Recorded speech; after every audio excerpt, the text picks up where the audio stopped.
everyone. I'm Jim Ripp, Director of Education and Live Event Production here at Full Compass Systems. Welcome to Full Comparison, where we give you full confidence in your gear buying needs. Joining us today, we have Nick Marzock and Shawn McLoughlin. Welcome, guys. It's so good to be here. So we're going to talk about the Allen and Heath lineup of consoles. And we're going to start all the way down at the end near Nick there with the CQ series. Yeah, so the CQ series is the newest series in the lineup here. It's meant to be more of a compact, small format, easy to use digital mixer. Small venues, small clubs. Yeah. Things that are like, you need a small footprint, but a lot of versatility with what it can do. Yeah, there's a couple different models in the series. So we've got two of them out of the three here today. So we've got the CQ18, which has the touchscreen in the front, the CQ20, which is the box looking one. And then there's also a CQ12, which is a little bit smaller than the 18, still with the touchscreen though. Okay, so the 12 and 18 have the touch screen. Yep. This one doesn't, so this one would work with an iPad or a laptop. Yeah, iPad, laptop, Mac, PC. Going through the series, 12, 18, and 20 inputs. Correct. Outputs, what do we have for outputs across? Yeah, so they all have 6 auxes out. Those could be stereo or mono. And then you also have your left-right out. Excellent. And let's talk about in the box of this thing, because I know there are assistants that work. There's mic assistant, feedback assistant. Yep. Can you explain those? Yeah, so the mic assistant is for during your setup. You can actually just start playing. You put it in mic assist mode. I'm going to start playing the keyboard like Jim here. And as you do that, the mixer is actually going to look at your levels and set your gain appropriately. What? And then after that, it's actually going to monitor that gain. So if you start clipping a lot, it'll actually turn it down. Dial back the gain. Yeah, exactly. So especially for people that are maybe doing singer-songwriter type things or running a show while they're performing, it gives you a little bit more hands-off. Shawn, what's with the antenna? The 18 and the 20, that's great question there. 18 and 20 Full 5G on these. Yeah, they have built-in Wi-Fi, and it's actually a really kind of unique thing that nobody's really doing from a mixer standpoint. Lots of mixers have Wi-Fi built in, but these are actually a kind of a pro setup. It's not just this super basic. It's actually 5 gig or 2.4 gig. You were right. That service is great right here, by the way. You've got the ability to do that.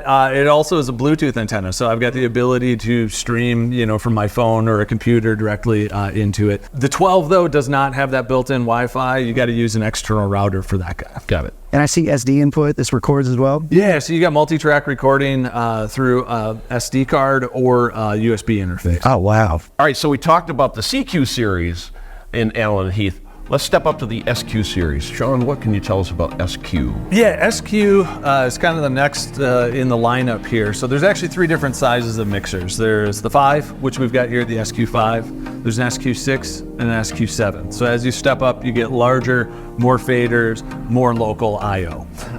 Under the hood, though, they're all the same, so they'll all process 48 channels of inputs. You also have 12 bus outputs, so those can be either a stereo or mono.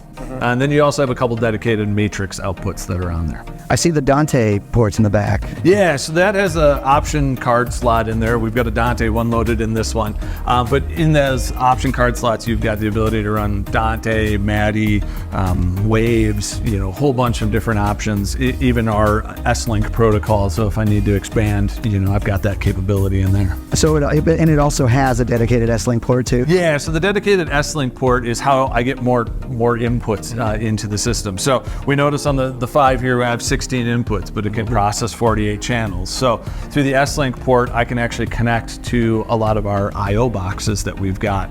And one of the unique things with S-Link is it can connect to our older 48K sample rate products, as well as our 96K sample rate products from the newer series. So wow, and it records 96 as well? Yeah, you can record off the USB interface at 96K, or you can actually set it to 48K if you don't want to eat up all your hard drive space. Yeah. The thing I love about this board is as your needs grow or your venue grows, the board can grow along with it. Correct. So like a house of worship, if you're moving locations, a bigger space, you can keep this board and now just integrate breakout boxes for more inputs or venues or what have you.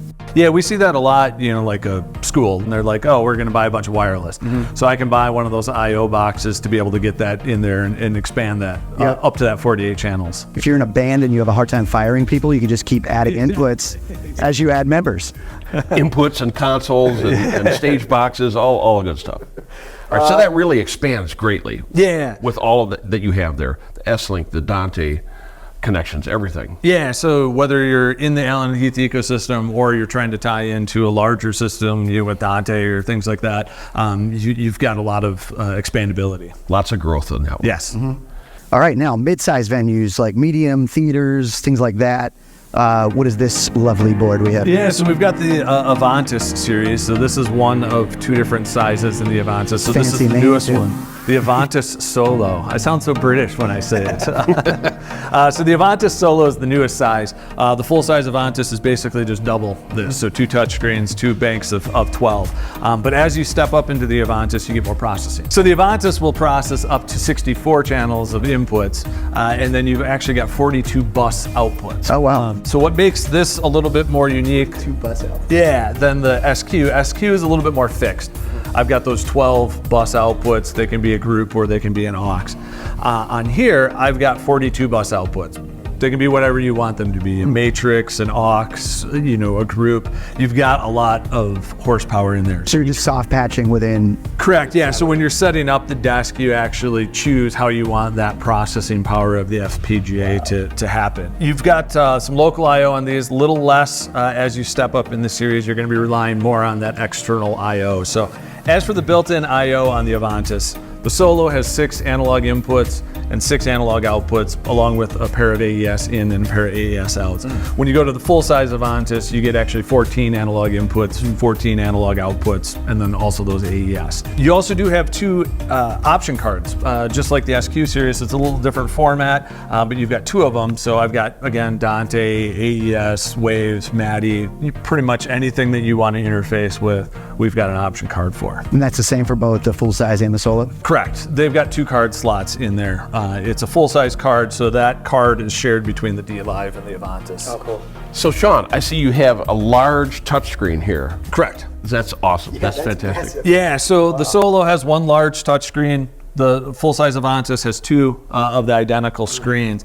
That's one of the unique things about this. You're driving a little bit more from the touchscreen than you are physical connectors on the unit. So you've got that more of that tactile control.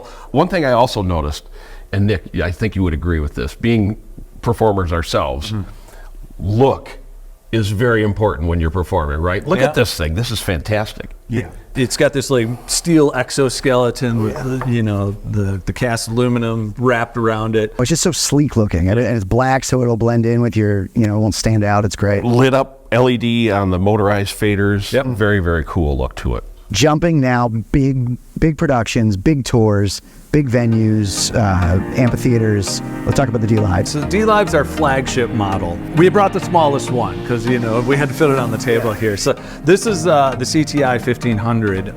It's one of our 7 different surfaces within the series. So we've got both C-Class and S-Class. So the S-Class are the bigger kind of touring style ones. And the C-Class, I joke, it's more the church, the install version, version. So, but the CTI is actually one of the really most popular ones for touring guys right now. I can get 128 channels of processing on a dLive system in a 19-inch rack mount. So you've got a lot of guys that are touring with this. The CTI, it's a titanium chassis, so it only weighs like, 23, 25 pounds. So when you throw it inside, when you throw it in an SKB. Oh my gosh, that's so light. It can get on an airplane and be carried on as carry-on luggage. So you might get checked at TSA. You probably will, but Absolutely. So the dLive series, what's a little different about the dLive series, we don't have one sitting out here, but there is what's called a CDM or a DM. So that's the brain of the mixer. So this is just really a control surface with some I/O on there. On the rest of our series, there's processing is built in. The FPGA is built into the mixer. Whereas dLive, I've got the box. We also do have 7 different sizes of boxes, so 32 all the way up to 64 inputs. And those have those expansion card slots, for adding the Maddie or Waves or Dante, things like that. And then also the ability to expand to some of our other I/O boxes. It's so customizable for whatever your needs are. So any size surface, any size processing box, whatever your tour needs or whatever your venue, like you have so many options to mix and match with Allen Heath. We've got our big guys coming in, 128 channels of processing by 64 outputs. Then we go down to the Avantis, which is 64 channels by 42. And then we go to our SQ series. We've got 48 channels of processing by 12 outputs. And then we go down to the CQ series. That's kind of that entry level throw and go type one. Can we talk about effects processing now? Because I want to get, I'm sure there's a difference between how many effects channels you could have and things like that. So let's start down here. Yeah, so first off, I always like to mention this. When we're talking about our channel count and our bus count, Allen Heath does a great thing, and they give you dedicated effects returns. So that's not eating up your processing like you are on some of your other mixers. Allen Heath is known for its very, very small latency. Tell us about that. Yeah, so with digital, that's been kind of the bane of every digital mixer is there's always latency built in. And when digital mixers first came out, there was quite a bit of latency. And as you guys as performers understand, more latency, it's harder to hear and it's harder to manage, especially with like in-ears and things like that. So all of the Allen and Heath series have super low latency. We're about as close to analog as you can get. No matter what you're on, you're under 0.7 of a millisecond of latency. So you're under 1 millisecond of latency from the smallest guys all the way up to the biggest all the way across, same. Under 0.7 of a millisecond. Yep, and that's with all of the processing happening. So a lot of our customers have multiple users using the same console. Yep. Let's talk about show files. Yeah. What can you tell me about that? So each desk has their own unique show files that can be stored. CQ and SQ, you are storing one inside the desk, but you can also have multiples on like a USB drive or something like that. And then Avantis and dLive, you've got the ability to store multiple show files within the desk. Can you? They aren't cross-compatible between the series, so you are kind of... But within the series. Within the series, totally. correct, yeah. So something I save on an SQ5 will plug right into an SQ7 and you can just hit recall. Same with the Avantis or the dLive. You've got the ability to, no matter what surface you're running or what size mixer in that series, you've got the ability to do that. Along with that, can you lock certain features? Yeah, so a lot of the series, more on SQ, Avantis, and dLive, you've got user profiles in there. So this is another thing I really like for like House of Worship or somebody that's learning. I can lock these all down that they can ride a fader and hit mute. That's all they can do. We do this a lot for churches. We'll have like a preset when you log into the mixer that just says like wedding, and maybe it's just 2 mics and a piano, and it doesn't intimidate somebody, especially when you get on like a dLive and you've got a giant surface, that has a lot of faders. You can have like 3 faders in the middle that are just or different bands through different surfaces, right? Exactly. You have the folk group, you have the full ensemble chorus, everything. Yep. So, Great. app control.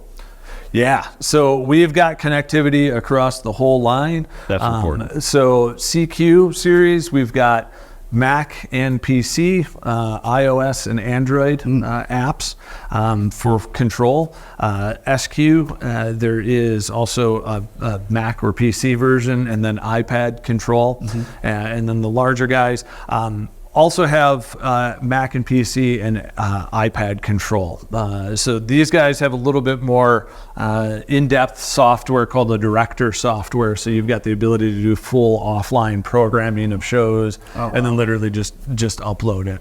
So as a performer in these apps, can you have just a monitor control? Yeah, so all of them have the ability to do, like we have a one mix app that will give me control over one mix. So you can have your mix in your ears. Wow. So I can limit you guys. Yeah. And then we also have a full-blown app for like for an engineer, they can have full access to the console, or you can do those like one mix apps or. That's so great. From small clubs moving up to larger venues, and there really is an Allen and Heath board or combination of components, the I/O boxes and the surfaces for whatever your needs are. Definitely, yeah. And so, broadcast, install applications, large venues, small venues, clubs, theaters, no matter what it is, there's something that's going to work for you. Definitely. Yes, no matter the size, the most important thing is that you choose which one of these consoles best fits your needs. Yeah. Thank you so much for joining us for this episode of Full Comparison, and go to fullcompass.com right now for all your Allen Heath mixing consoles. These are all on there, fullcompass.com. Full Comparison, where we give you full confidence.